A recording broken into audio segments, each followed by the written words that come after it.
ఒక గ్రామంలో కన్నయ్య అనే ఒక వ్యక్తి ఉంటాడు. అతనికి ఎవ్వరూ ఉండేవారు కాదు. కేవలం ఒంటరిగా జీవనం సాగిస్తాడు. ఇంటి పని ఇంకా బయట పనులన్నీ అతనే చేసుకునేవాడు. కన్నయ్య ఎప్పుడూ ఎంతో సంతోషంగా ఉంటాడు. అతను భగవంతుణ్ణి ఎప్పుడూ నిందించేవాడు కాదు. ఉన్నంతలో ఎంతో ఆనందంగా తన జీవనాన్ని గడుపుతాడు. కన్నయ్య ప్రతిరోజు సాయంత్రం కట్టెల్ని కొట్టడానికి వెళ్తూ ఉంటాడు. చీకటి పడేలోపే కట్టెల్ని కొట్టి ఇంటికి వచ్చేవాడు. అలా ఒకరోజు కన్నయ్య చెట్టు మీద ఎక్కి కట్టెలు కొడుతూ ఉంటాడు. అప్పుడు అతని ఎదురుగా ఒక అమ్మాయి వస్తూ ఉండడాన్ని చూస్తాడు. దాంతో కన్నయ్య ఆలోచిస్తూ, ఎన్నో రోజులుగా ఇక్కడికి వస్తున్నా ఈమె ఎవరు? ఇంతవరకు నేను చూడనే లేదు. కన్నయ్య కట్టెలు కొట్టాక చెట్టు మీద నుండి కిందికి దిగిన తర్వాత అతను తన పక్కన ఆ అమ్మాయిని చూస్తాడు. హా, ఇంతకి మీరెవరు? మిమ్మల్ని ఎప్పుడూ నేను ఇక్కడ చూడనే లేదు. ఓ అలాగా, నా పేరు ఉషా. నేనెప్పుడూ ఇక్కడికి రాలేదులే. మా ఇల్లు ఇక్కడికి చాలా దూరంలో ఉందిలే. అలాగా, మరి ఇప్పుడు ఇక్కడికి ఎందుకు వచ్చారు? ఓ అదా, తిరుగుతూ నేను ఇక్కడికి వచ్చాను. అలా కన్నయ్య ఇంకా ఉషా ఇద్దరూ అక్కడే చాలాసేపు వరకు మాట్లాడుకుంటూ ఉంటారు.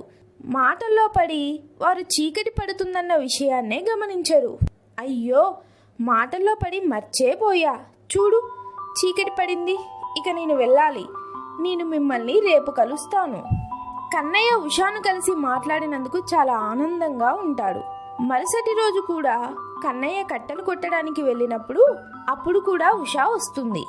వారిద్దరూ కలిసి చాలాసేపు మాట్లాడుకుంటారు. అప్పుడు కన్నయ్య, అరే అడగడం మర్చిపోయా, ఇంతకీ మీతో ఇంకెవరెవరుంటారు? హా, అది నేను మా అమ్మా నాన్నలతో కలిసి ఉంటాను. ఈ విధంగా కన్నయ్య ఇంకా ఉషా మధ్యలో మంచి స్నేహం మొదలవుతుంది. ఒకరోజు కన్నయ్య ఉషాతో, నాకింతవరకు పెళ్లి కాలేదు, మీరు నన్ను పెళ్లి చేసుకుంటారా? ఇది విని ఉషా చాలా కంగారు పడుతుంది. వెంటనే ఉషా అతని దగ్గర నుండి వెళ్ళిపోతుంది. కన్నయ్యకు ఆమె ఎందుకు వెళ్ళిపోయిందో ఏం అర్థం కాదు. చూస్తుంటే ఆమెకు నన్ను పెళ్లి చేసుకోవడం ఇష్టం లేదనిపిస్తుంది. అందుకే వెళ్ళిపోయింది కావచ్చు. మరేం పర్వాలేదులే. ఇక కన్నయ్య ఇంకోసారి ఉషాతో పెళ్లి గురించి అస్సలు మాట్లాడొద్దు అని అనుకుంటాడు. చాలా రోజులుగా కన్నయ్య కట్టెలు కొట్టడానికి వెళ్తాడు. కానీ అతనికి ఉషా కనపడదు. చాలా రోజులుగా అతన్ని కలవదు. కన్నయ్య అన్ని చోట్ల ఆమె కోసం వెతుకుతాడు. అతను ప్రతిరోజు ఉషా గురించే ఆలోచించేవాడు. అలా ఒకరోజు కన్నయ్య ఉషాని దూరం నుండి ఒక దగ్గర చూస్తాడు. వెంటనే ఆమె వెనుకే వెంబడిస్తాడు. అలా ఉషా దగ్గరకు వచ్చి, ఉషా, ఎక్కడికెళ్ళావు? ఎందుకని నన్ను కలవడానికి రావట్లేదు? నువ్వు నన్ను పెళ్లి చేసుకోవడం ఇష్టం లేకపోతే నేరుగా చెప్పచ్చుగా. ఉషా అక్కడి నుండి వెళ్ళిపోబోతుంది. అప్పుడు కన్నయ్య ఆపి, ఏం జరిగింది?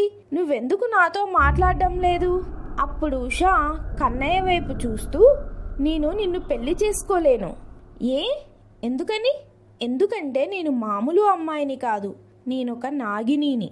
ఇది విని కన్నయ్య చాలా కంగారు పడతాడు. అతను ఆలోచిస్తూ, నేను ఇన్ని రోజులు మాట్లాడింది ఒక నాగినితోనా? హా, ఏంటి? ఇన్ని రోజులుగా ఇంత పెద్ద నిజాన్ని నువ్వు నాకు చెప్పకుండా దాచావా? కానీ నువ్వు ఈ విషయాన్ని ముందు కూడా చెప్పొచ్చుగా. హా, నాకు నీతో మాట్లాడడం చాలా నచ్చింది, అందుకే అప్పుడే చెప్పలేదు. నేను అడవిలో ఒంటరిగానే ఉంటాను. కన్నయ్యకు ఆమె నిజం చెప్పలేదని చాలా బాధ కలుగుతుంది. అతను నాగిని అయితే నేను పెళ్లి చేసుకోలేను అని అనుకొని అతను అక్కడి నుండి వెళ్ళిపోతాడు. ఇక అతను అడవికి వెళ్ళడం కూడా తగ్గిస్తాడు. ఎందుకంటే అతనికి తెలుసు, ఒకవేళ అడవికి వెళ్తే ఉషా తనని కలవడానికి వస్తుందని, మాట్లాడుతుందని. కన్నయ్య తనకు కావాల్సిన కట్టెలను చుట్టుపక్కల నుండే తెచ్చుకునేవాడు. ఇలా కొన్ని రోజులు గడుస్తాయి. అతను ఆలోచిస్తూ మళ్ళీ ఉషాను కలిసి ఇదివరకులాగే తనతో మాట్లాడదామని అనుకుంటాడు. అసలు విషయం ఏంటంటే కన్నయ్యకు రోజు ఉషా బాగా గుర్తొస్తుంటుంది. అందుకే ఆమెను కలవాలనుకుంటాడు.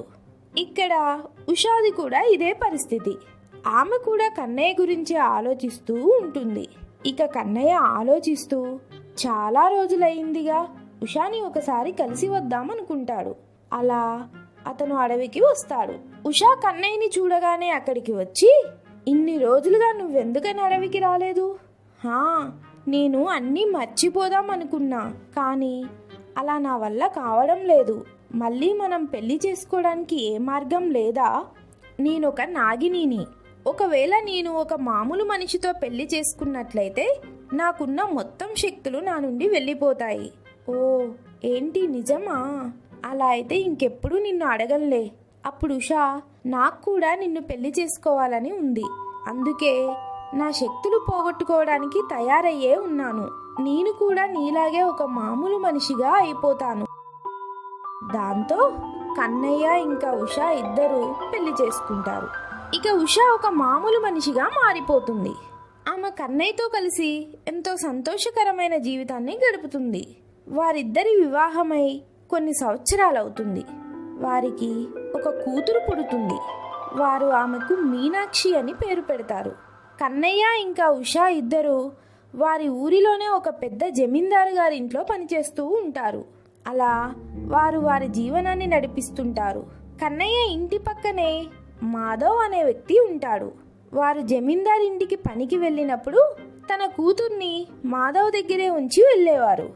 మళ్ళీ సాయంత్రం పని అవ్వగానే తమ కూతుర్ని అతని నుండి ఇంటికి తీసుకొచ్చేవారు. మీనాక్షి మాధవ్తో బాగా ఆడుకుంటుంది. అందుకే ఎటువంటి ఇబ్బంది ఉండేది కాదు. దాంతో కన్నయ్య ఇంకా ఉషాకి వారి బిడ్డ వల్ల ఏ చింత లేకుండా హాయిగా పని చేసుకునేవారు.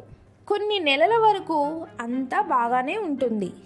ఒకరోజు జమీందారు ఇంట్లో అతని భార్య నగలను ఎవరో దొంగిలిస్తారు.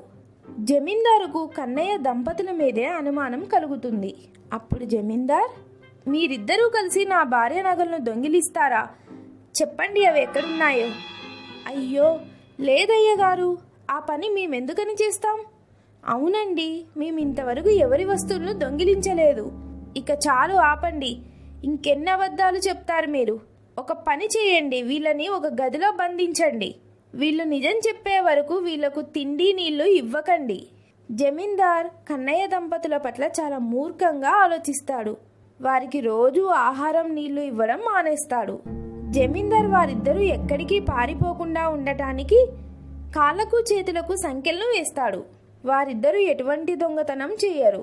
వాళ్ళు ఆ నగల గురించి ఏమీ తెలియదని ఎంత చెప్పినా కూడా జమీందార్ వాళ్ళ మాటలు పట్టించుకోడు. చాలా రోజులుగా ఆహారం నీళ్లు లేని కారణంగా ఆ గదిలోనే బందీగా ఉండటం వల్ల ఆ ఇద్దరూ చనిపోతారు. ఊరంతా ఈ విషయం గురించి తెలుస్తుంది. ఊరి వారికి ఆ జమీందారు గురించి అంతా తెలుసు. ఇందులో కన్నయ్య దంపతుల తప్పేం ఉండదని వారికి తెలుసు. మాధవ్కి మీనాక్షి తల్లిదండ్రులు చనిపోయారని తెలియగానే ఇక అప్పటి నుండి మీనాక్షిని తన దగ్గరే ఉంచుకుంటాడు. అతను ఆమెను తన కన్న కూతురులాగే చూసుకునేవాడు. మీనాక్షి ప్రతిరోజు తన తల్లిదండ్రుల గురించి అడుగుతుంది, కానీ మాధవ్ ఆమెకి ఏమీ చెప్పడు. మీనాక్షి మెల్లమెల్లగా పెద్దదవుతుంది. ఇప్పటికీ ఆమె తన అమ్మా నాన్నల గురించి అడుగుతుంది. ఒకరోజు మీనాక్షి, ఈరోజు ఎలా అయినా అసలు నా తల్లిదండ్రులకి ఏమైందన్న నిజాన్ని తెలుసుకోవాల్సిందే అని మాధవ్ని అడుగుతుంది. మీనాక్షి, నీ తల్లిదండ్రులు చనిపోయారు. ఊళ్ళో ఉండే జమీందారే వారి మరణానికి కారణం. వాళ్ళపై తప్పుడు ఆరోపణను మోపి వారిని బంధించాడు. పాపం, వాళ్ళు తిండి లేక చనిపోయారు. మీనాక్షి ఇది విని చాలా దుఃఖిస్తుంది. అక్కడ నుండి జమీందార్ ఇంటి వైపు వెళ్తుంది. జమీందార్ ఇంటికి వచ్చి, ఇతను మా తల్లిదండ్రులను చంపాడు. ఎలా అయినా నేను నా పగ తీర్చుకోవాలి. మీనాక్షికి తాను ఒక నాగిని అన్న విషయం తెలియదు. ఉషా ఇంకా కన్నయ్యకు కూడా తన బిడ్డ ఒక నాగిని అన్న విషయం తెలియదు. మీనాక్షి పెద్దగా అవుతున్నప్పుడు ఆమెలో కొన్ని వింత మార్పులు వస్తూ ఉంటాయి. ఒకసారి ఆమె నాగిని రూపంలో కూడా వస్తుంది. అప్పుడు ఆమెకు తాను ఒక నాగిని అని తెలుస్తుంది. ఓ భగవంతుడా, ధన్యవాదాలు. మీరు నన్ను ఒక నాగినిగా మార్చారా? ఇక నేను ఆ జమీందారుపై నా పగ తీర్చుకుంటాను. అర్ధరాత్రి సమయం అవుతుంది. అప్పుడు మీనాక్షి నాగిని రూపంలో జమీందార్ ఇంట్లోకి వస్తుంది. అలా కొంతసేపు తర్వాత ఆమె అక్కడి నుండి వెళ్ళిపోతుంది. ఉదయం అవ్వగానే గ్రామం మొత్తానికి జమీందార్ ఒక పాము కాటు వల్ల చనిపోయారని తెలుస్తుంది. ఇదంతా మీనాక్షినే చేస్తుంది. అలా మీనాక్షి తన తల్లిదండ్రుల చావుకు కారణమైన అతని పైన పగ తీర్చుకుంటుంది.